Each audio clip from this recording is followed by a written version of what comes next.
مغلیہ سلطنت سے سزائے موت پانے والی شخصیات کے نام۔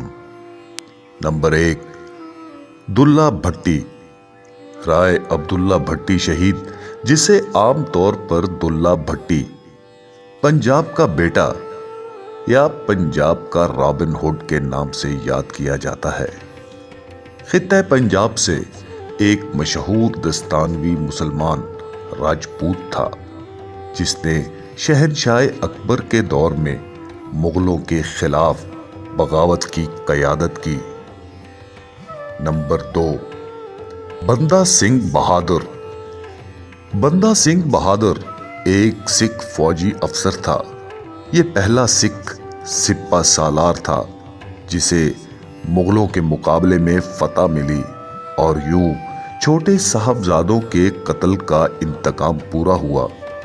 یہی نہیں، اس نے گرو گوبند سنگھ کے نام سے سکے اور مہر بھی جاری کی، نچلی ذات کے لوگوں کو اعلیٰ عہدے دیے، اور ہل چلانے والے مزدور کسانوں کو زمینوں کا مالک بنا دیا۔ نمبر 3، بھائی منی سنگھ۔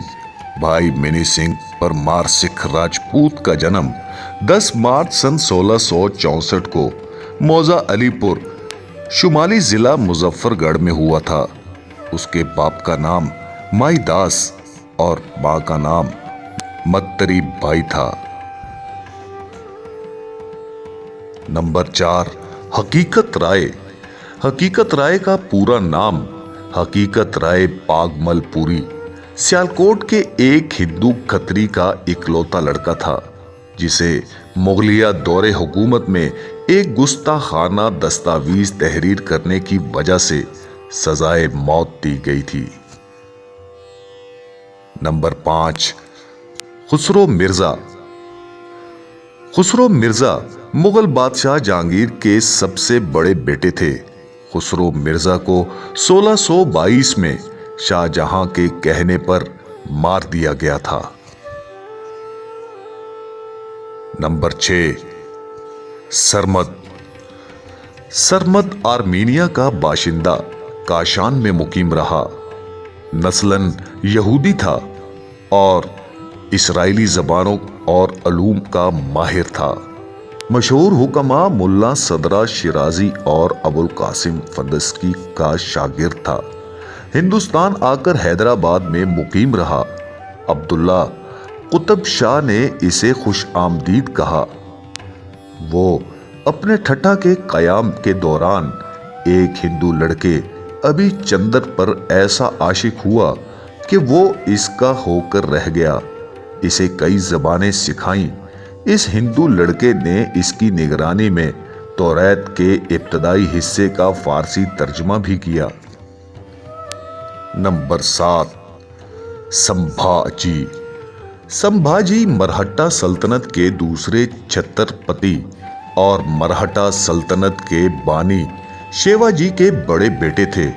اپنے والد کی وفات کے بعد ان کے جانشین ہوئے اور 9 برس تک حکومت کی۔ ان کے دور حکومت کا بیشتر وقت مغلوں، شیدیوں، میسور اور پرتگیزوں سے لڑائی میں گزرا۔ سن 1689 میں مغلوں نے سمبھاجی کو گرفتار کر کے قتل کر دیا۔ ان کے بعد مرہٹہ سلطنت کے تخت پر راجہ رام اول بیٹھ گیا۔ نمبر 8، گرو ارجن دیو۔ گرو ارجن دیو سکھوں کے 5ویں گرو رام داس کے بیٹے تھے۔ بعض روایات کے مطابق شہنشاہ اکبر نے انہیں شرف بازیابی بخشا۔ شہزادہ خسرو نے اپنے باپ شہنشاہ جہانگیر کے خلاف بغاوت کی تو گرو ارجن دیو نے خسرو کی حمایت کی۔ خسرو کی گرفتاری کے بعد اس کے ساتھیوں پر شاہی عتاب نازل ہوا۔ ارجن دیو کو قلعہ لاہور میں قید کر دیا گیا۔ یہیں ان کا انتقال ہوا۔